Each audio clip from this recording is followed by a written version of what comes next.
today we're going to hear about, again, scholarship resources and tips for practitioners. You can put your questions in the chat as we go along. We will ask some of the presenters as they're speaking, and then we'll also have a Q&A session at the end. So let's just jump right into it. Our first speaker today is Mr. Shamik Robinson. Shamik has over 2 decades of experience working in education across the K-16 pipeline. His career in education and college and career readiness has spanned multiple organizations such as College Board, NCAN, Johns Hopkins University Center for Talented Youth, and Teach for America, just to name a few. He's previously served on the boards of the Young Education Professionals in New York City, College Access Consortium of New York, and the Association of Black Educators of New York. And most importantly, of course, he is a member of the PCPR Advisory Council. Shamik holds a bachelor's degree from Rutgers University and a master's in education from Johns Hopkins. He's also the founder and CEO of Strive LLC, which you'll learn more about in a few minutes. Please join me in welcoming Shamik Robinson. Shamik, the floor is yours, sir. Good morning. Good morning. Good morning, PCPR. Janine, I don't know who that was. I hope I get a copy of that transcript. I'm using that bio because I'm like, who is that? So good to be in community and fellowship with everyone here today. And I just want to make sure. So Janine, am I going to share my screen and kind of just run through the content? Is that the intention? And I Yes, sir. apologize, everyone. I have a 2-year-old. I also have a car that I just had to drop off at the shop. I have a lot going on. As we all know, we are full professionals trying to show up for our profession, but also trying to show up for our families and our students. So we are here in community volunteering together. So please forgive me, literally just coming in just now. It is so okay. And Shamik, you'll share your screen and your slides so you can control the pace and how you'd like to go. Okay. That is no problem at all. All right. So it says sharing screen will stop sound share because I know we had some really good tunes Go ahead going and on. go ahead and do that, Shamik. Go ahead. Okay. I was like, I don't want to stop the tunes. No. We can stop dancing and listen just for a while. Okay. All right. Let me know if everybody can see the screen. I've started sharing already. Let me know. Perfect. You're on. Okay. So again, thank you all so much for coming together for really organizing around this important topic. A couple of quick caveats. We are working professionals in this. We are all growing in this. We are not coming here as experts per se, but we are coming here with experience, with perspective, and with information to share. So definitely feel free to use the chat function, use the chat feature, use the Q&A. Like, let us collectively impact each other, share with each other, and contribute into each other to grow. Do not assume when coming up with this content, we did not want to assume that folks didn't know anything, but we also didn't want to assume folks knew everything. So this is really a one-on-one bones, 15, 20-minute download, high-level overview about the aspect of scholarships and how they work with the financing of the post-secondary process. These slides will be available to share, so feel free to share far and wide in hopes that this is going to help folks. So Janine very graciously and generously shared a little bit about who I am. I'm also a first-time new dad. Well, not new anymore. My son will be 3 next month. But I am a lover and a lifelong learner, and really wanting to build and share community everywhere and anywhere I go. So that's my information. This is my travel, my journey thus far, and I'm looking forward to being blessed with many more years to do that. So this one-on-one, what we're going to do, I have literally 15 minutes. I'm going rapid fire. If you have questions, definitely feel free to drop them in the chat and we can circle back to them. But it's really just to give you a high-level overview of the landscape of scholarships, the process of scholarships, and some key considerations. And it's really about going into this, really looking at how do we set these young people up for success, to maximize their potential, for folks to invest in them. Keyword being invest. Keyword being find the opportunities to support investment, because education is an investment. So that's why we have the puzzle pieces here, because it's really about putting the puzzle pieces together to get those gold investments, right? So this is a high level review of financial aid. We need to talk about financial aid in order to talk about scholarships. We have the sources of financial aid, and then we have the forms of financial aid. And so you'll see scholarships in large part come at the state level, the school institution organizational level, and a huge component of them come from the scholarship level. Okay, so we want to make sure that we cover that really key right away up top. The other piece that's really important to know is when we look at the scholarship ecosystem, if we're thinking about the cost of attendance as this weight that we need to prop up and support, right? Then scholarships are going to be that merit-based, that criteria-based.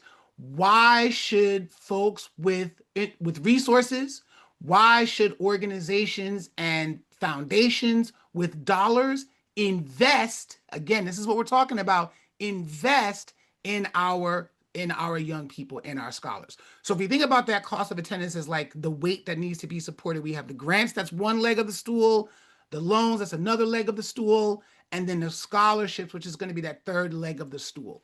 Okay. And so really thinking about the merit myth, a lot of young people, if you talk to them, they'll think, oh, scholarships are only for the straight A kids. And while there's a good number of them that are, there are also lots of folks that are out there who want to invest in passion, in folks who are good at a performing art, in folks that share a geography, in folks that share a level of a career or some type of field that they're interested in studying. So really thinking about and diversifying young people, because we really got to prime them. Because young people, they don't want to do anything that they don't want to do. And so, right, to incentivize them, to motivate them, to really engage with them, you kind of got to put that key in there. You got to kind of put that pry in there to really help them open up their perspective that scholarship is not solely linked or only linked to grades. One part is grades, but there's a whole other realm out there that's much more deeper than, and we have some talented lineup that's coming up afterwards to talk about how to unlock that through the essay, how to unlock that through different strategies, how to unlock that through different places that you can go, right? So that's kind of what we're talking about when we say the process. But now, I'm sorry, not the process, the definitions. But now when we get into the process, let's really look at this hierarchy, right? So there's really a hierarchy for scholarships if you think about it, right? There's the national search. Most kids know that. You're going to have that in your college knowledge, Reddit. You're going to have your big futures, your fast webs, your schollies, your niche, those types of pieces. And those are not necessarily scholarships themselves, but they're congregators of scholarships across the country. The challenge with that is everybody kind of knows about them. Everybody kind of uses them, but then everybody's kind of applying to them. So yeah, you'll have the $20,000 scholarship, but you'll have like 100,000 kids applying for it nationwide, right? Then you have your state level and your major employer level. And that's really thinking about where you are in the state of Pennsylvania, where you are in the county, where you are in the region, and who are the major employers there in terms of the hospital system, in terms of major corporations that are regionally based in the local area and employ lots of people. You're going to be able to unlock a whole dimension of scholarships there. And then you have the locals, right? You're going to have Janine mentioned that I was on the board of Association of Black Educators of New York. Nice group of folks, right? And gave out $3,000 in scholarship each year. We weren't listed on a search engine. We weren't listed in any regional engines. It was literally word of mouth, trying to find and drum up folks about this scholarship. I'm actually here in DC. There's a local civic association. They want to give out $1,000 in scholarships. They're struggling to find people because they don't do a really good job of doing outreach. But this is where you get to beat the pavement, talk to your teachers, talk to your neighbors, talk to your local business owners, talk to people who are in your neighborhood to really look at what are local opportunities for scholarship. And that's where you're really going to find your high ROI, because most of the time, there's not 20,000 people applying for those scholarships. So the scholarship process has a season. The season never ends. The scholarship has a season. The season never ends. That is your takeaway from this graphic right here. Year-round sport. But the championship time, we are coming into it right now. Okay? When Mariah starts singing, we are in it. Okay? For more reasons than one. Okay? And so what we're really looking at is looking at this season right here, where you see a lot of private organizations, corporate organizations, really looking to try to disburse dollars. Okay. You're looking at institutions who are doing early decision, early action, which just wrapped up. They're trying to ration out the dollars. The key piece here for you got for the access and admissions professionals to remember with students, even though the college application process continues through the winter, through early spring, where kids are getting admission decisions, right? Up into through February and March, and they're trying to weigh their options. They should be looking at institutional dollars. They should be looking at institution college websites. They should be contacting college financial aid offices to find out about scholarship opportunities now. Because what winds up happening is if a student makes a decision in April, I want to go to Lafayette College in Pennsylvania, and they make that decision for the May 1st college decision day, the institutional scholarship dollars, the institutional scholarship window, a lot of those institutional opportunities have already closed. So they really need to be looking at the same time that they're applying. I think that's a key takeaway from this slide. The last bullet down at the bottom is that underclassmen can also search. It's not a senior season only. So I'm going to make sure we put that out there as well. So portfolio strategy, this is just a high level. So we've talked about the process, and this is just one piece I'm contributing to the process, but I know that we have some talented folks who will come in and they will be able to talk more about each of the key pieces of this process. But you want to make sure you have the resume. You want to make sure you have the academic record. You want to make sure young people, if I could see the chat, and I know we're going to go into it, I almost wanted to go right here. Drop a 1 in the chat if your young people can't stand writing essays, right? But I'm not going to do that, but I'm assuming that we all know. So the key piece here is work with them. Don't have them set up where they're applying to 1, 2, 3 dozen scholarships and having to think about the prospect of writing 1, 2, 3 dozen applications. They don't really, scholarship essays. They don't really need to do that, right? If they have a key story that really identifies who they are, what they value, and why they deserve investment, they can turnkey that, make small modifications, and they can use that to pivot and apply to multiple scholarships. So we call it the evergreen essay. And of course, make sure they have their recommenders lined up. We know our young people love to wait to the last minute, and I love to tell young people, your lack of preparation should not constitute my emergency.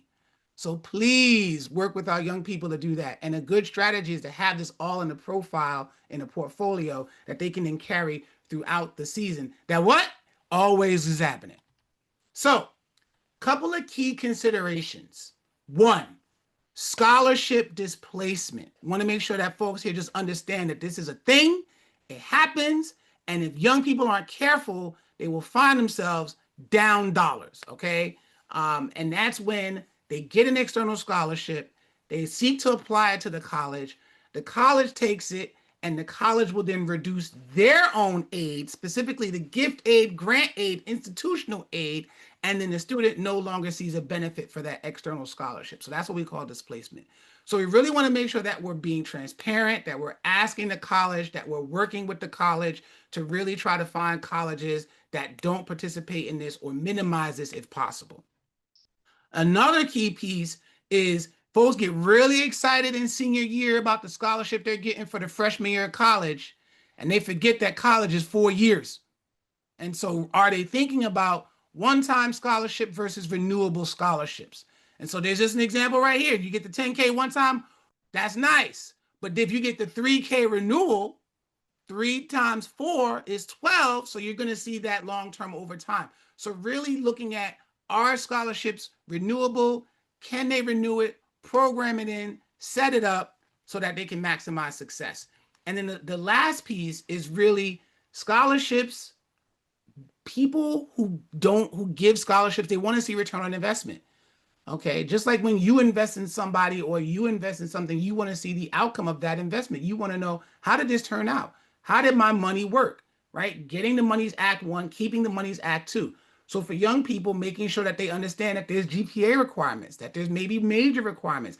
I have this passion for horticulture. When I go to college, I need to make sure that I'm in landscape management. I need to make sure that I'm in environmental science. And if I change to psychology, I might lose my scholarship, right? Credit hours, making sure they're full time. So just making sure they read the fine print, read the contract before you cash the check, and recap. When you're working with students, make sure they understand the lingo, the terminology, the nomenclature. I'm a biology major, so nomenclature will stay with me till the day that I die.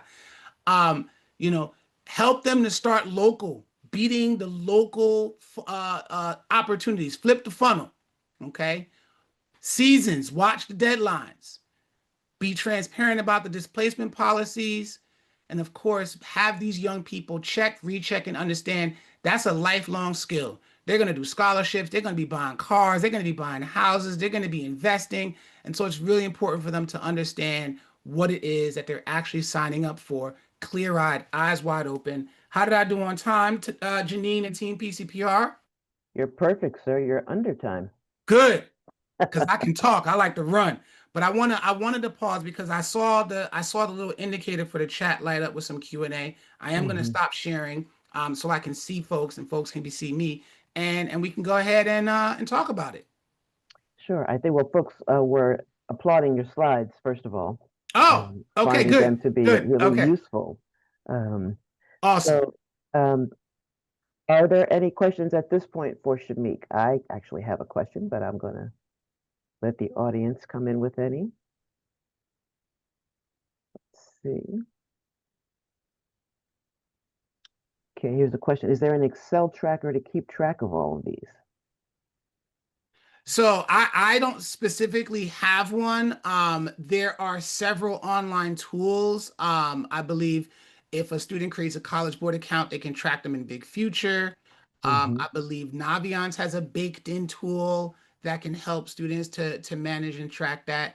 I think a good strategy for your organizations as college access organizations is individually to help students manage that, because again, that's a lifelong skill to be able to create lists and create documentation that they can have and they can go and have access to. I have an Excel tracker for my passwords. I literally have to create that and I literally access it a lot.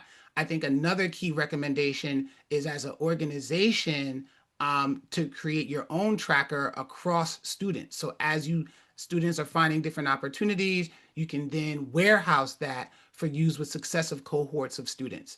And college, see, this is what I'm talking about right here. Kaylin, gold star, heart, fire emoji, all of it, because we're crowdsourcing. I just found out today, years old, college essay guy has a tracker. Appreciate y'all.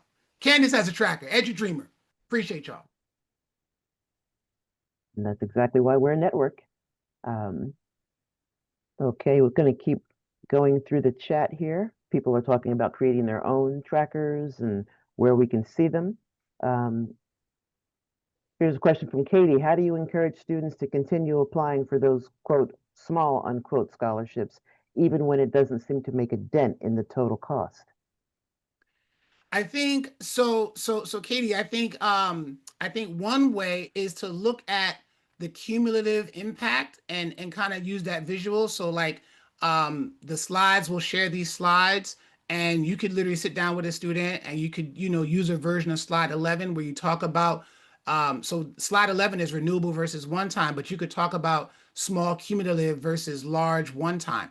And I think a key piece for the young people is to break it down for the numbers, because they can actually like really see the numbers game. So if you take a scholarship like a Ron Brown, like a Gates, like a Jackie Robinson, where 100,000 kids are trying to apply for $20,000 or $40,000, and then you take a local scholarship where it's 20 kids applying for $500, right? I think they can see the numbers there, they can see the math there, and be able to do that. So I think one way is to use numbers. I think another way is to use graphics, and so definitely feel free to take either approach and use these slides. All right. Okay, Shamik, I think what we're going to do is stop questions here because we are going to have a Q&A for everybody Love after it. all presenters. Love So I it. want to thank you for your presentation, and we're going to move on to Ms. Johnson, and then we'll bring all the presenters back for their Q&A. So thank you, sir. Good morning, everyone. Jessica Johnson here, founder and executive director of the Scholarship Academy. Thank you so much. That was a dynamic presentation, Mr. Robinson. Happy to be amongst the panelists. I am tasked with talking to you all about successful scholarship submission strategies. And so you're going to hear more about the essay piece a little bit later, but I'll tell you a little about me and the Scholarship Academy. I started this organization in my dorm room at Howard University, had over $200,000 in scholarships for my own education. And so this is absolutely a life's passion. We're based in Atlanta, Georgia, but we used to hang out in Philly with Mr. Tom Butler all the time. And so happy to be back connected to this group and this network. Uh-oh. Try to move down. I want to just talk about the Scholarship Academy, our work, where we are. We train college advisors. We directly engage students with robust financial aid immersion experiences like escape rooms and those kinds of things. And then we really lean in on how students can get those private scholarship dollars that close the gaps in their overall financial aid package. And so I wanted to start a little with the conversation that takes a step back and from the lens of an advisor and really looks at what are some sneak attack learning strategies, because I know, well, I guess just post in the chat how many of you had the experience where it feels like you were begging and pulling teeth to try to get students to just go ahead and write the essay and click submit. Anybody struggling with that? If you feel like you spend hours doing the research and pulling, I'm seeing post in the chat about the trackers and tools, and you have all this robust infrastructure and then they don't submit or they wait too late or they didn't get their recommendation letter. There's always something that feels alike. And so I want to start off with the conversation of how do you create an environment where it is an expectation for students to take this part of their college admissions process incredibly seriously. And so we just have a few sneak attack learning strategies that we engage in, which is I don't believe, like, ironically, we don't do a lot of PowerPoints. We want students to experience financial aid before it becomes an emergency. And so that's why we build in a financial aid escape room so that they have to demonstrate that they understand cost of college and the gaps in their packages. We have a lot of our students coming back and sharing their stories, and we pair them up if they have similar brands, which I'll talk about later, to kind of challenge each other and push each other. I know some schools might have scholarship walls, and so there's all kinds of ways where you build a momentum and energy around scholarship submission as a practitioner that will make it a lot easier for you to kind of take a step back and allow students and their parents to take ownership of the process. And that's really critical. I think I was working with a family once, and the mom was like, "I'm gonna call you Jessica Obama because you do all the work." And I said, "Wait, wait, wait." There's a part that college funding is a family affair, and so you have to kind of create the expectation that there's a piece of the puzzle that parents own, and even if it's Mr. Robinson mentioned in the scholarship research part, I make the parents do resource mapping and say, your place of employment, who do you do business with, your credit unions, what do you contribute to your child's process, so that we're all actively navigating together. We're fortunate enough to be able to use some incentives, and so we might do food trucks or scholarship pop-up labs that have pizza. Last week we were in a school here in Atlanta, and apparently wristbands are a really big deal, and so we were building our cohort and students. We gave out wristbands for students who raised their hand to say I'm in, and they were committed to submitting at least 3 scholarship applications. And so we're really kind of just toying around with, like, how do we do financial aid differently? How do we get out of that rote scholarship drawer, but beg you to apply, get disappointed when you don't. And then wait 6 months, you come back and say you still need money to go to school, or you don't have enough to stay. And so I think the follow-up piece, you all mentioned the tracker. We do have one at Virtual Scholarship Center, called the Virtual Scholarship Center. It's a platform I'm happy to share offline. When I think about scholarship submission strategies, for me, someone mentioned their students doing 50 to 100 applications. If students are submitting 100 applications and they're not winning anything, as advisors, we have to say, how do we structure this process and empower them? They don't have what is the strategy behind that work? And so scholarship submission starts for me with understanding who that student is, what's great about them, and what they have done that is worth somebody's $5,000, $10,000, $20,000 kind of investment, right? And so when we're thinking about their brand, I'm not going to put my overcomer up against the same scholarships that my academic achiever should be applying for. And so it's a bit of a cultivating of the list to say, this is the batch of scholarships that is the best fit for this type of student. Before we even get to let's get the essay, let's click submit, you really have to strategize around who your students are, and then be honest, are they competitive on the national level where they're going to be competing against thousands of students? Christmas caroling at the nursing home isn't going to get it, right? And so think about, are they more of the local level of competition? And then have them sit down and set a goal, set a scholarship goal. So if you need to raise $50,000 in private scholarships, we know you're in that $1,000 to $5,000 scholarship range. That means we need to submit at least 15. Now you're starting to build a robust strategy that you can keep track of with a student to say, okay, we said 15 in that $1,000 to $5,000 range. We know your goal is 50. And then you can build some momentum and celebration along that pipeline as they continue to win. What you all see on the screen is an example of some of the brands that we identify for students. These are some of the more common scholarship brands. And so what we typically say for our students is, we if they're not going to score high in at least 75% of the applications requirements, or 3 out of 4 criteria, that's not their money. And so I think I heard of, gosh, I was in a school last week and the counselor was like, yeah, everybody who had a 3.5, we told them to do Gates. Why? Why are we still doing that? Because it is so competitive, and we really have to take this first critical step so we don't discourage students in the process. We really want to make sure that we're starting the scholarship submission process from a point of advantage for our students, because they're really laser focused on the money that they have a stronger chance of winning. The next thing, I just mentioned it a little bit, was kind of, we gut check. So we might have a list of 20, and then we'll ask students to list out the eligibility requirements for that scholarship, and then just start with bullet points. Like, what is their good fit factors? What are they going to talk about in this application that says that they're the best fit?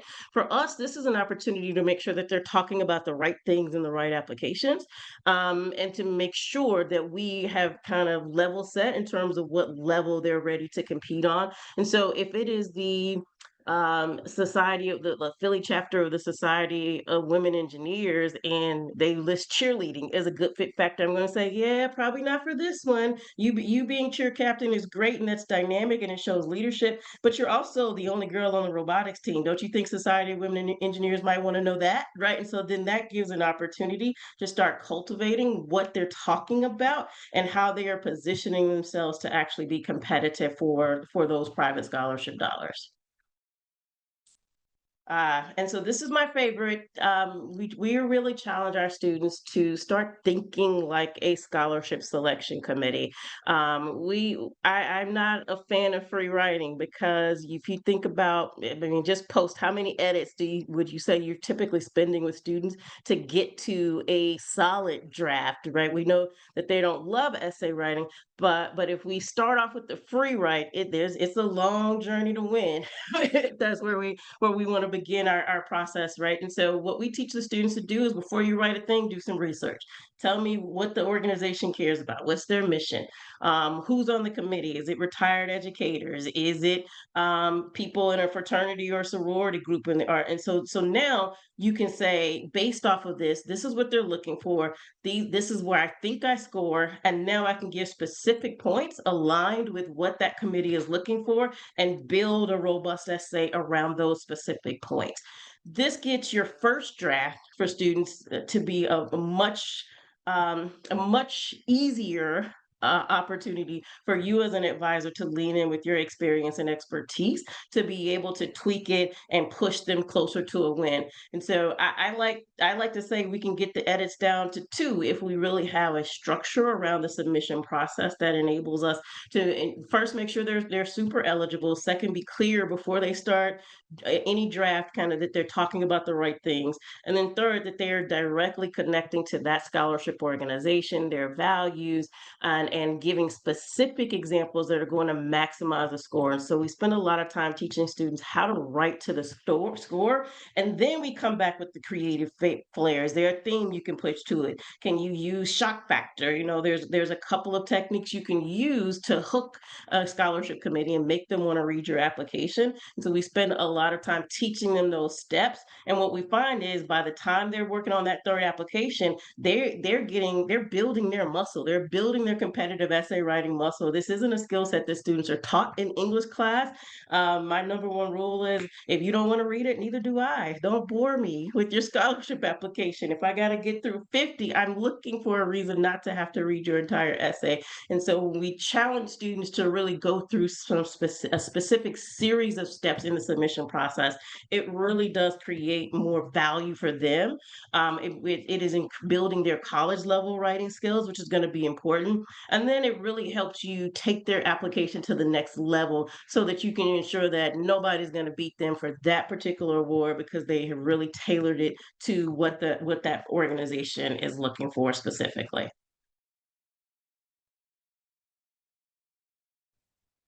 So I'll pause there. I was quick to That see was if there's quick. any That's a questions. lot of great information, Ms. Johnson. Thank you Yeah. so much. And before we get to the questions, I just want to share a few more things about Jessica Johnson because she was a little bit modest in her introduction of herself. I want to let folks know that through the Scholarship Academy, she has helped students claim more than $60 million in private scholarships. She's earned several national fellowships, including Echoing Green, the Ashoka Changemaker Award, the Points of Light Foundation Civic Accelerator, and most recently, the Roddenberry Fellowship. She received her master's degree in public administration from American University. She served on the Atlanta Public Schools Equity Community Advisory Committee, the Fulton Office of Workforce Development's Youth Council, and an inaugural member of the Atlanta Youth Commission. And she's received several civic service awards, including the Atlanta Business Chronicles Class of 2021 40 Under 40, Ebony Magazine's Educate Young Minds Award, and Root Magazine's Top 100 Emerging Leaders. I just wanted you to know who we've got in front of you today. So wanted to make sure all of that got shared. Do we have any questions right now for Ms. Johnson before we get to our next presenter? There was one earlier in the chat. Let me pull that up. I believe it was from Caitlin. Let's see. Where is it? You dropped it again. Excellent. Thank you. Do you have a list of questions for the resource mapping that you are willing to share? Yeah, sure. We typically for parents are kind of just pinpointing their associations and organizations similar to our Student Scholarship Universe, but I'm happy to send that along after the meeting. Terrific. Thank you. And just to address a question in the chat, yes, the slides will be made available to all the participants, so you will be able to see those. Let's see here. Okay. I think what we're going to do at this point, okay. Do you work with kids outside of Atlanta, Ms. Johnson? Great question. Yes, we do. So we travel. We actually someone just asked us to come to Oregon to do one of our scholarship pop-up labs, and so we're happy to travel. We're also happy to train virtually or in person if people are interested in really diving in to how you build successful strategies around this work. That is terrific and good to know. Thank you so much. I think at this point we're going to save questions for the end, and we're going to move on to Katie Rogers. So thank you, Ms. Johnson, for your presentation. It was very much appreciated. And I want to share a little bit about Katie. Katie Rogers is a Richmond, Virginia native who moved to Philadelphia 9 years ago and never looked back because we're an awesome city, clearly. The city has nourished her growth as a writer, community advocate, and, although she'll deny it if you ask her, a functioning adult. Following the 2023 Supreme Court reversal of affirmative action, she reflected on how crucial storytelling is to self-advocacy and opportunity. She realized that without her own scholarship essays, admissions readers would have seen only a GPA, some arbitrary test scores, and a teenager incapable of submitting anything before 11:59 p.m. Now, some 3 years later, Katie leads a program that helps students craft their unique stories for college and scholarship applications. She's helped students gain admissions to schools such as Penn, Yale, and Howard, among others, and with each student's story, her passion for expanding college access grows. Katie does Mighty Essays aspect of Mighty Writers, and we are really thrilled to have her today. I also know a kindred spirit when I see one. So, Katie, the metaphorical floor is yours. Thank you for joining us. Thank you, thank you. I appreciate the introduction. Good morning, everybody. I'm gonna warn you right now, my internet's a little spotty, so if I get hard to hear at any point, if someone can pop it in the chat, usually if I just turn off my video, it'll fix itself. So just feel free to interrupt and let me know if you can't hear me. Sounds good. All right. All right, let's get this money. So this is really actually relevant to me right now as I am myself applying for scholarships to go to grad school and get a master's in social work. So this is great timing, and I actually found myself in a lot of the same thought loops as our students, which I think just goes to show sometimes it doesn't matter how much you know. This is a really difficult and scary process, especially for kids who haven't gone through it before, who don't have family who have gone through it before. And that's where us as the facilitators can really step up and make it less daunting and more realistic and attainable. So those common obstacles that I see a lot with students and as well as myself, I think it's really important that we start out by trying to differentiate what are the internal obstacles and what are the external obstacles. So internally, it would be things like trouble motivating. I put that in air quotes, or I guess in actual quotes, because it's usually not actually about motivation, but that's just how it's showing up. Same thing goes for self-doubt. I think a lot of kids, a lot of adults, we have these little demons whispering lies in our ears about what we're capable of, and that can often psych us out before we've even tried. And then externally, I think a lot of the communities we work with just don't have resources or the know-how to apply for scholarships or even to apply for college in general. And that's where we can definitely step in. And then lastly, a lot of kids just don't have a support system in place, either because that support system has a million other things going on, or they just haven't been around for the majority of the child's life, so the child doesn't know to reach out to them. So these are just a few examples. And in order to overcome the obstacles, I almost think, as the facilitators, especially when it comes to the essay, because it's such a personal thing, we almost act as counselors and therapists and teachers all in one. And it's important to understand what's lying beneath the surface level obstacle in order to overcome that and get started. So when I hear a student say something like, I don't know where to start, so I haven't started, I often see that as overwhelm that is disguised as lack of motivation. I especially see this in students who are neurodivergent or have ADHD or autism. It's just this big flooding of there's so many steps. I don't even know where to start, so I haven't started. I also hear a lot, maybe not these exact words, but the sentiment of, if I don't try, I can't fail, which is staying within a comfort zone, but it points to a fear of failure that's being disguised as self-doubt. And if we can overcome that, then the confidence usually comes with it. Then I hear things like, I'm not a writer. I'm just not a writer. And the essay is often optional, so I'm not going to write it. This is, in my opinion, a lack of resources that's just disguised as a personal shortcoming, when in fact everybody can be a writer. Especially, I think young people can be really great writers because their worlds are still so creative and open and big and haven't been tunneled into one area, I think, which happens a lot in adulthood as we're getting into our careers. And then there's also just lack of support, which can show up as a student who has to work to help put food on the table, or who has to go home, babysit their little siblings while their parents are working. And in that case, I don't think it's any disguise. I think that obstacle is what it is. And we have to show up kind of around that student's availability to the best of our abilities. So how do we address those real underlying obstacles? I think it's going to look different for everybody. With that overwhelm, I like to break it down into really small, really achievable steps and just take it one at a time. So it might be like, one day we're just going to search for scholarships. We're not even going to start the essay. We're just searching for scholarships, right? Like that small, bite-sized. Then if we're seeing like a fear of failure, I try to shift the focus to the effort rather than the outcome, and let them know, like, even just by trying here, that is one step in the right direction. Even if you don't get this scholarship, look, you've got extra practice now, so your next scholarship application is going to be even stronger. I also like challenging the definition of failure. I think students can get really engaged in this topic once you show them that failure doesn't have to mean what they think it means. And I've actually had discussions with students about this that then leads to being their essay topic, which I think is really great. And then I also think a lot of students get scared by this whole concept of like four-year university, big debt, everything feels like really important. And in those moments, I like to question, like, how necessary is a four-year university versus a community college or a trade school? And sometimes just understanding that there are other options can help diminish that overwhelm or that fear. And then in terms of resources or lack of support, I think that's where we have to do our own research and bring it to the table for the students.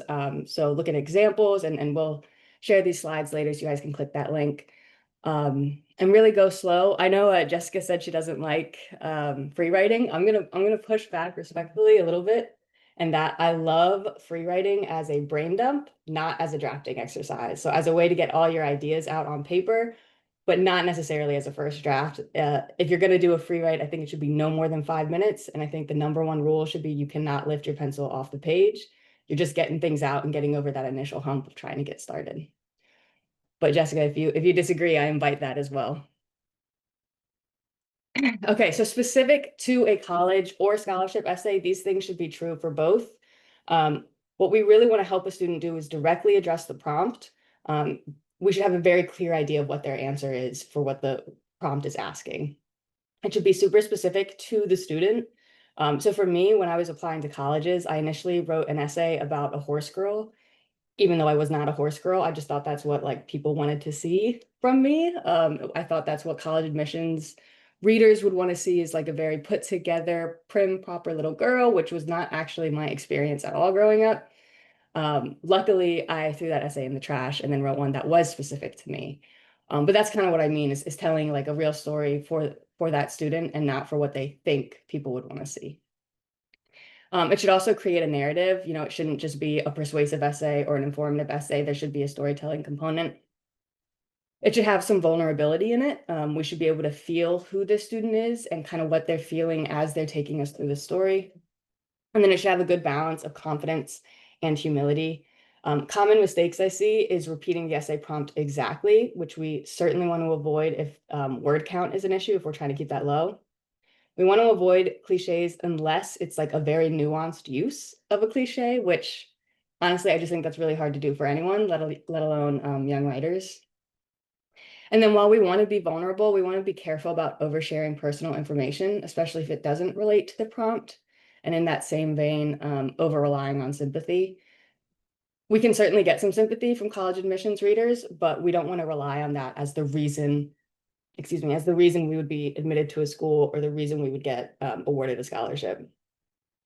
And then lastly, while we want to have some confidence, we don't want to show hubris. There should be an acknowledgement of failures and an explanation of how we overcame them. And when I say we, I mean the students, but I think you know what I mean. Okay, so I think the biggest struggle for most students is just getting started. I like that phrase, fail to plan and plan to fail. I definitely think that's true with kids. And if we can come to them right off the bat with a bit of a template of a plan for applying to the scholarship and specifically for writing the essay, I think that's super helpful. These are just a few strategies I like to use a lot. So I will often sit down with the student, turn on the voice memo app on my phone and record a conversation. And I just start out reading the essay prompt. and say, what do you think? And then depending on what type of phone and technology you have or the student has, you might actually be able to transcribe that into a script and just copy and paste lines they said that you really like. So that's one of my favorites. I think it feels like a very low barrier to entry for a lot of the students I work with. And then I was talking about that 5-minute free write or brain dump, where your pencil just can't leave the page, and it's just to help you get over that speed bump of starting. It is not a draft.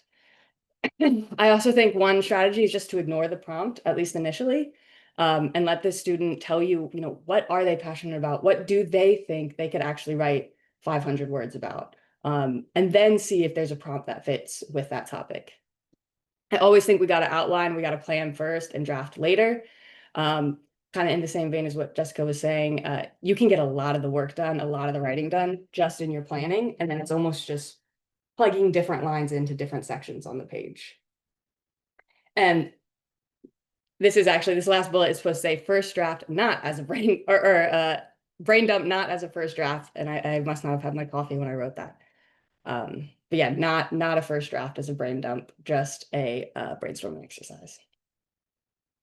Okay, so let's imagine a student has already come to you for help with a completed essay. So they've done all this work of getting started, figuring out what to write about, and actually writing it. What do we want to focus on as facilitators when we're met with a completed draft?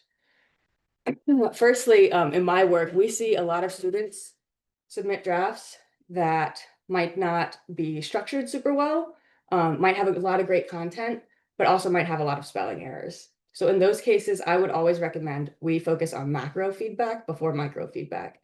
So macro feedback is going to be the things that will make the biggest impact on the essay with the least amount of red ink or overwhelm or steps.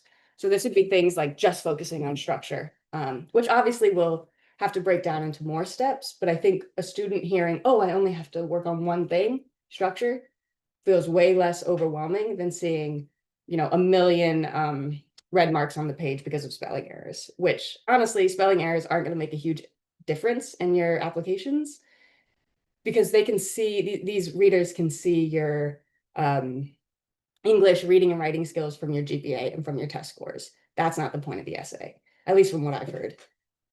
So we really want to focus on the content, the voice, the tone. Are we addressing the prompt thoroughly? And not just things like the diction, the spelling, the grammar. The only exception I would say to that is if you have already addressed all the macro areas, the essay is still, 2 weeks away from being due, then we can dive into that micro stuff. But primarily as a strategy to avoid that revision burnout in the kids, I really like to just focus on macro feedback when possible. Okay, this is a kind of messy Venn diagram, but on the right, you'll see kind of what we look for admissions essays, just regular college essays. And on the left, what they're looking for in scholarship essays. So I think the two most important things to remember is your audience and your purpose. In an admissions essay, your audience is the admissions officers. Your purpose is to get into a school. You want to prove how you're going to fit into the school and find success while you're enrolled there and afterward, right? Because at the end of the day, most universities are looking for some sort of profit, even if they're public. And so they want to know that the people who leave with degrees are representing them well. So you're trying to prove that success. Meanwhile, with the scholarship application, your audience is going to be scholarship committees and scholarship committee members who are going to be looking for something far beyond making a profit or having tons of success. They are looking more for someone who can be a particular fit for that scholarship. So it's much more specific. And your purpose here is to secure financial support, not necessarily to gain admission. So it just has a slightly different tone. I like to think of the scholarship essay as being more similar to a cover letter, and it's often shorter, like a cover letter would be, and the admissions essay being more similar to a personal statement or narrative writing, and it's usually a little bit longer. I think another big difference is that often admissions or college applications will only ask for one big essay, which I think Shamik was saying, like the evergreen essay. Love that phrase. And you can really copy and paste, especially with things like the Common App. You can just use the same essay over and over. You don't even need to edit it. Meanwhile, with scholarship essays, they're a bit more focused, a bit more precise, and they often have supplemental essays that come with one longer essay. I still think you can use an evergreen essay for scholarships. I think that's great, but you just might have to do a bit more tailoring based on the research you've done. And the research really is important, based on the research you've done into that organization, and that organization's mission with providing scholarships. And then I think just lastly, with both essays, creativity and authenticity are like top of mind. Most readers are not going to care if you spelled one word wrong, if they are hearing an authentic voice and they are seeing creativity, and they are seeing that a student actually did the optional thing of writing the essay, which is often optional.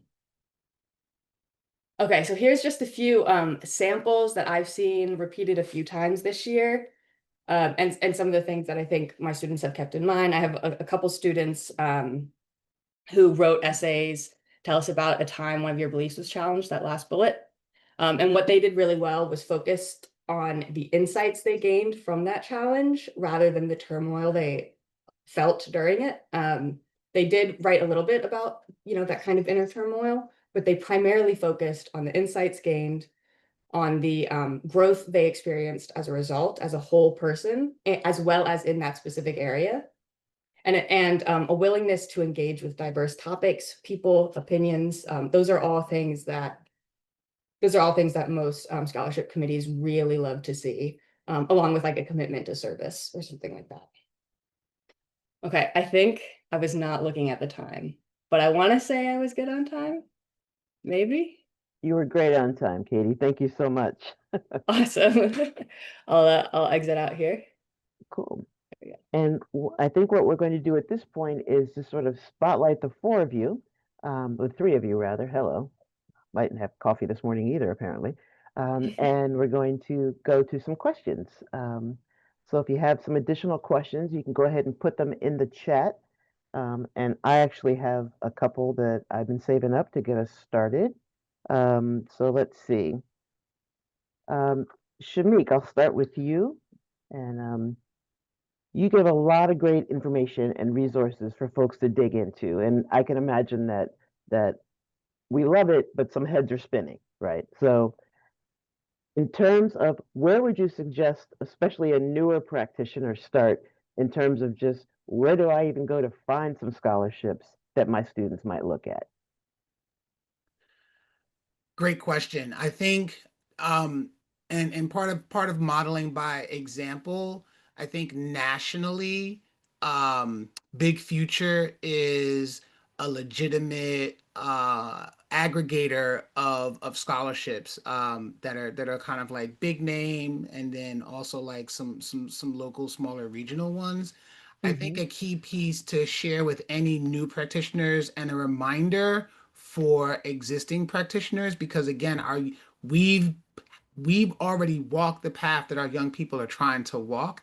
And I remember being a young person thinking I knew more than the people that was ahead of me and grown and talking to me. So just a thing to keep in mind: students and families, especially in this age of convenience and instant, I want it right now, Uber Eats, students should not have to pay to access scholarship search. Students should not have to pay to apply for a scholarship. It is sad to say that even in 2025, FAFSA.com will take you to a place that you can pay for somebody to help you file the free application for federal student aid. So I think a key piece for the websites is really to look at free aggregator websites. Big Future is a good one. FastWeb is still a good one. You just have to, you have to kind of use common sense as you start to parse out some things. So those are two larger ones. I think in terms of locally, really thinking about, and kids will be surprised by this, right? Kids like Jay-Z, there's a Sean Carter Foundation scholarship. Like really encouraging young people to think about, what do you like to eat? What do you like to wear? Where do you like to shop? Do they provide scholarships? Burger King has a scholarship. Foot Locker has a scholarship. So really thinking about those at the top level, the national aggregators, but then also thinking creatively, locally, and just asking common sense questions. For places that want your money, typically have an incentive to give or to have the vision and the image of giving. And if you tap into that, you can find some scholarships. Okay, thank you. Ms. Johnson, you often hear things like there are, millions of dollars left on the table and oh my goodness, and and I think sometimes it can lead parents and students to feel like, oh, I must not have looked hard enough. I'm not doing a good job. First of all, is that true that there are millions of dollars left on the table? And if so, what accounts for that? Um, Thank you. Yes, I do believe that there are a number of scholarship dollars that are left on the table. I think Shamik gave a great example with, the scholarship he was affiliated with. It, they're not going to be on like those big fast web Hmm. scholarships.com, those types of resources because they make you pay as a scholarship provider to list your scholarship on those sites. And so I think for a lot of students, it really is their willingness to take the time to canvass the community, to find those local professional associations, the alumni associations connected to their top university choice, looking at the local sorority and fraternity chapters in their area. And so, again, a lot of these aren't going to be on those mega databases. When I Hmm. started my scholarship journey, my parents made me spend 3 to 5 hours a week, and students there are fewer students who are willing to put in that time to really build a robust, good fit scholarship portfolio. And so what Hmm. happens is a lot of these organizations that don't have the big marketing budgets, they are begging students to actually submit something. We get scholarship programs that reach out to us all the time and say, "I just have $5,000. Do you have any kid that could take it?" Absolutely.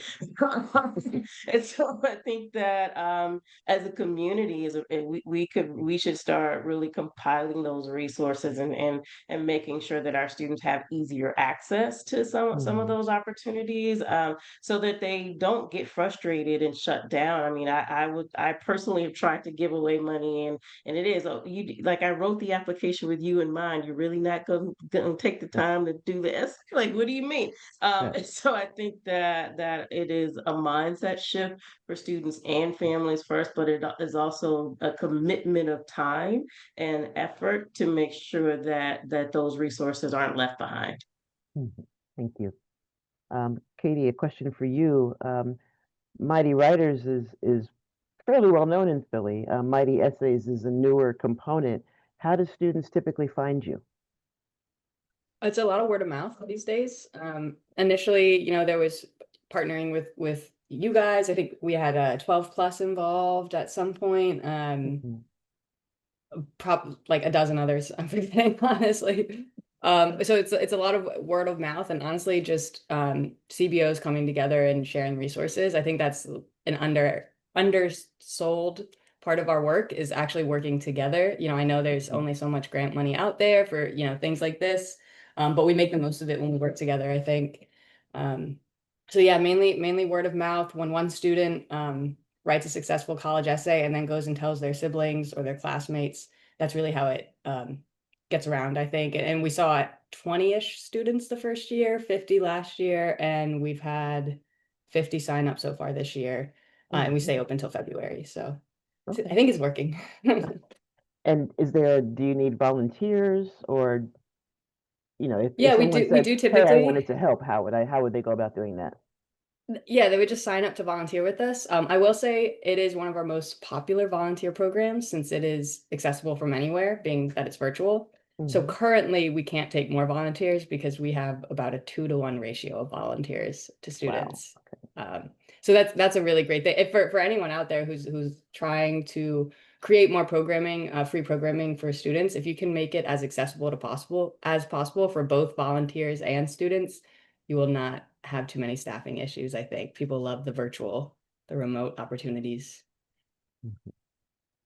And this is a question really for Eddie and all of you. Um, if you do, how do you incorporate AI in your work with students and around scholarship searching? So anybody or can jump in and start that off.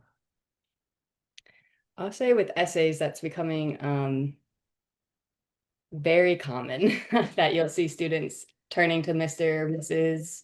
ChatGPT for, putting just Yeah. literally typing in the prompt. And my thing is, we don't get a lot of free things in life. Is there a so new one? something, what was that? Michelle asked us to look at the website to make sure that. You folks I are, saw and I if you said, could oh, mute yourselves, it's that'd be one great. from Thank you. before. I feel like he needed new I'll picture. help. It's from like a Zoom Yeah, call. yeah. Selfie. Yeah. Okay, I think we're good. Go ahead, Katie. Sure. My thing, like I was saying, is there's not a lot of free stuff in life. And if your AI tool is free, absolutely use it, but don't just plug in your prompt. What I like to do is have a student actually write their full essay and then go just line by line. If there's a few lines that are difficult to read, run on sentences, put those into the AI, whatever you're using, and give it a specific prompt that you're writing yourself. For example, hey, ChatGPT, can you make this sentence a little bit more concise and clear, rather than just copy and pasting your essay and saying, edit this for me, right? Or if you say, you could copy and paste your whole essay and say, I'm 30 words over. What sentences would you recommend I cut or cut down? So I think I don't think there's anything wrong with using a free resource, even if it is AI, especially in our populations that we're mostly working with. I just think you have to use it responsibly, ethically, and first and foremost, you have to use your own words. And then that, free resource. I mean, when you think about it, even Grammarly, which I think a lot of our students have used a lot, that's powered by AI too. It's just not as much of that like slop, which I'll be honest, I don't totally understand what the word slop means in reference to AI. But yeah, I think it's really about using your own words first. And then, yes, absolutely. In my mind, at least, take advantage of those free resources. Just also be aware of what gives it away. Like those M dashes that AI loves to use. I'm so mad about that because I love an M dash and now I have to take it out of my writing because I don't want people to think that I'm using AI. So stuff like that, you want to make sure they're educated about kind of the red flags to look out for and make sure it's not in their writing. But that's just my take. I'd be curious what other people think. There's a lot of alignment. I agree with that. I think the only thing I'll just add in here is, in particular for young people, and it'll be interesting to kind of see how this grows over time. But the one thing that I would just tell everybody, and this is just good for everybody here, but definitely good with young people: trust but verify. Trust but verify. Because if you pull something from AI, whether you used your own words and it edited it, or if you just put in a random prompt and it gave you something and you went running with it, and then down the line come to find out it was fictitious, it was erroneous, it was inaccurate, then the potential jeopardy that you place yourself in, with things being revoked, with plagiarism being charged, levied against you, expulsion, potential prosecution, it is not worth the headache, right? So I think, trust, but verify. I was gonna Yeah, say, and I was gonna say, I know a lot of these institutions, with college, they've been really tracking down on plagiarism, especially Penn State, Millersville. They've been very, very, very on it with plagiarism. Um, I love how you said about Katie, when you said about use it responsibly, not copy and paste, but use it responsibly. But I definitely want to emphasize on that aspect. And when you're talking about internal scholarships, universities are really tracking down. Yeah, that's a good point to bring up. I've heard the same thing that, and this is kind of ironic. I heard one person tell me that in their admissions office, they are using AI to detect AI, and plagiarism, which is just absolutely ridiculous. But goes to show that, yeah, you're exactly right, Tatiana. They are looking out for it, so we do have to be extra careful, and really be giving it our own prompts, not just, spitting out whatever it says and running with it. And Shamik, I thought that was a great point you made too about, verifying first. Ms. Johnson, did you want to weigh in as well on that? I think they covered the bulk of it. I am afraid of us losing authentic student voice. Mhm. And you can definitely tell because a part of the process is a scholarship committee feeling like they know you at the end. And so if it comes to time between you and another applicant, they want to fight for you. And I think we have to challenge our students to hold true to their authentic voice, even if they use resources.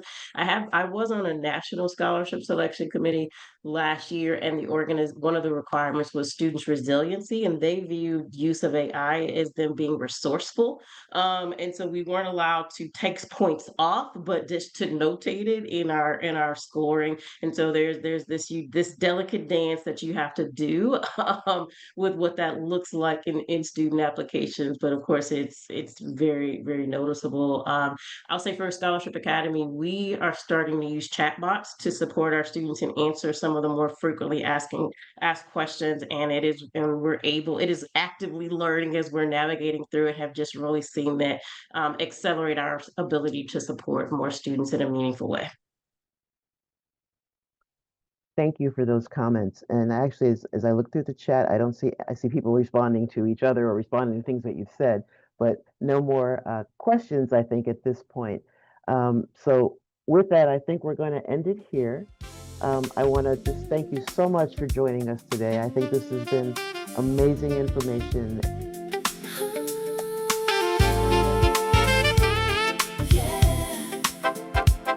Yeah.